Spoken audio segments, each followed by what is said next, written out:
मैं डॉक्टर राम कुमार सिंह, हिंदी अध्यापक, आप सभी का इस वीडियो व्याख्यान में स्वागत करता हूं। आज मैं केंद्रीय माध्यमिक शिक्षा बोर्ड द्वारा कक्षा एकादश में निर्धारित पाठ्यक्रम में नमक का दारोगा पाठ का प्रश्नोत्तर प्रस्तुत कर रहा हूं। आप सभी एकाग्रता एवं तल्लीनता के साथ सुनेंगे। तो शीर्षक है नमक का दारोगा। इस पाठ से पहला प्रश्न है, कहानी का कौन सा पात्र आपको सर्वाधिक प्रभावित करता है और क्यों? तो इसका मैं उत्तर बता रहा हूँ। हमें इस कहानी का पात्र वंशधर सबसे अधिक प्रभावित करते हैं।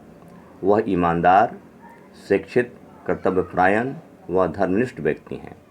उसके पिता उसे बेईमानी का पाठ पढ़ाते हैं, घर की दयनीय दशा का हवाला देते हैं, परंतु वह इन सबके विपरीत यानी इससे अलग ईमानदारी का व्यवहार करता है। वह स्वाभिमानी है। अदालत में उसके खिलाफ गलत फैसला लिया गया, परंतु उसने स्वाभिमान नहीं खोया। उसकी नौकरी छीन ली गई। कहानी के अंत में उसे अपनी ईमानदारी का फल मिला। पंडित अलोपी दीन ने उसे अपनी सारी जायदाद का मैनेजर बनाया। इस पाठ से दूसरा प्रश्न है, नमक का दारोगा कहानी में पंडित अलोपी दीन के व्यक्तित्व के कौन से दो पहलू उभरकर सामने आए हैं? उत्तर है, पंडित अलोपी दीन के निम्नलिखित दो पहलू सामने आते हैं। पहला है लक्ष्मी के उपासक। पंडित अलोपी दीन लक्ष्मी के उपासक हैं। वे लक्ष्मी को सर्वोत्तम मानते हैं। उन्होंने अदालत में सबको खरीद रखा है। वे कुशल वक्ता भी हैं। वाणी व धन से उन्होंने सबको वश में कर रखा है। इसी कारण वे नमक का अवैध धंधा करते हैं। वंशधर द्वारा पकड़े जाने पर वे अदालत में धन के बल पर स्वयं को रिहा करवा लेते हैं और वंशधर को नौकरी से हटवा देते हैं। दूसरा है ईमानदारी के कायल। कहानी के अंत में इसका उज्ज्वल रूप सामने आता है। वे वंशधर की ईमानदारी के कायल हैं। ऐसा व्यक्ति उन्हें सरलता से नहीं मिल सकता था। वे स्वयं उनके घर पहुँचे और उसे अपनी सारी जायदाद का स्थायी मैनेजर बना दिया। उन्हें अच्छा वेतन व सुविधाएं देकर मान सम्मान बढ़ाया। उनके स्थान पर आम व्यक्ति को सदा बदला लेने की बात ही सोचता रहता है। आम व्यक्ति सदैव बदला लेता है, लेकिन ये अलोपी दीन के व्यक्तित्व के दो पहलू सामने आए हैं। तीसरा प्रश्न है, कहानी के लगभग सभी पात्र समाज की किसी न किसी सच्चाई को उजागर करते हैं।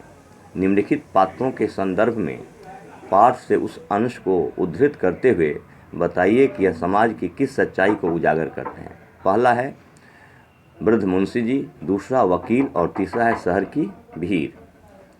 अब पहला है वृद्ध मुंशी। यह वंशधर का पिता है जो भ्रष्ट चरित्र का प्रतिनिधि है। इसे धन में ही सब कुछ दिखाई देता है। यह अपने बच्चों को ऊपर की कमाई तथा आम आदमी के शोषण की सलाह देता है। पाठ में यह अंश उसके विचारों को व्यक्त करता है।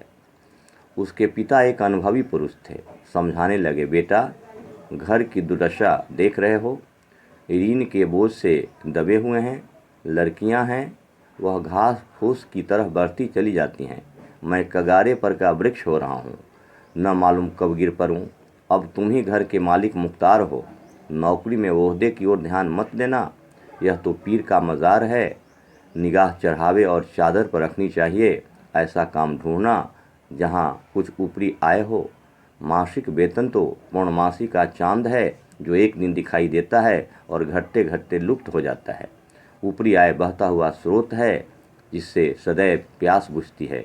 वेतन मनुष्य देता है, इसी से उसमें वृद्धि नहीं होती। ऊपरी आमदनी ईश्वर देता है, इसी से उसकी बरकत होती है। तुम स्वयं विद्वान हो, तुम्हें क्या समझाऊं।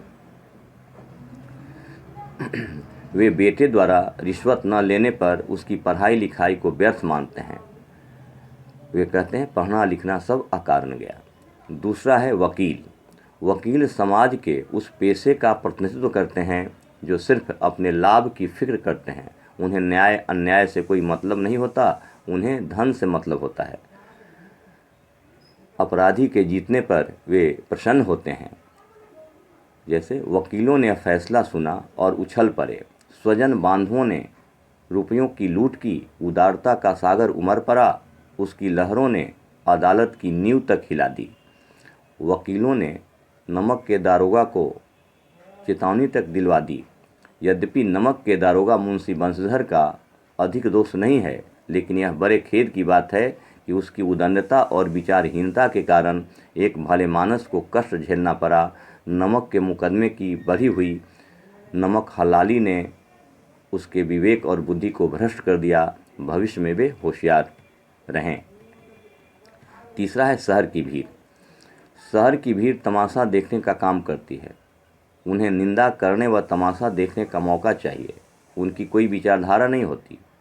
औलूपिदीन की गिरफ्तारी पर शहर की भीड़ की प्रतिक्रिया देखिए। दुनिया सोती थी पर दुनिया की जीभ जागती थी। सवेरे देखिए तो बालक वृद्ध सबके मुंह से यही बात सुनाई देती थी। जिसे देखिए वही पंडित जी के इस व्यवहार पर टीका टिप्पणी कर रहा था। निंदा की बौछार हो रही थी, मानो संसार से अब पापी का पाप कट गया हो। तो इस प्रकार से ये प्रश्न रहे। अब अगले दिन इस पाठ से जो शेष प्रश्न है उस पर मैं विचार करूँगा। धन्यवाद।